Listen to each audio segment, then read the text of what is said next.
We're pleased to be joined here by Congressman Joe Kennedy. Congressman, thank you very much for joining us here this morning. Karim, thank you so much for having me. Honored. Hey, Congressman, we were talking offline that the last time you and I saw each other was a couple years back at a Fall River small business event. So it's great to reconnect. I appreciate that. It was small business is obviously a big driver of much of the district that I represent, particularly in Fall River. And we had a great event there and trying to help some of those folks be able to increase access to on their web presence and build up social media sites and all the rest of it to try to make sure they're serving their community. And you guys were a huge help. So thank you. Absolutely. Absolutely. So Congressman, before we start talking about you and the Senate race you're going through, I think it'd be remiss if we didn't talk about what's going on in the country, right? As you know, we've got protests in the streets again after the shooting of Jacob Blake. Can you please talk to me about what your thoughts are regarding that situation and what we're seeing across America from a racial standpoint? Look, it's heartbreaking. It's horrifying. And to think, Karim, that after so much time and so much effort that we still have so far to go.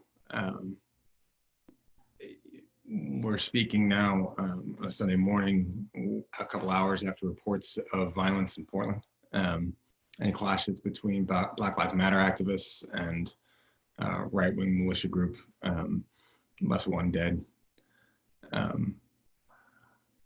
And I think obviously a reckoning that this country has, for a variety of reasons, but refused to deal with over the course of the past literally 400 years.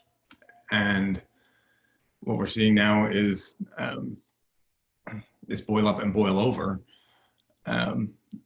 of people across the country and across the spectrum, certainly racially, ethnically, stand up and demand better and more of their government and demand more of their nation and more of their people.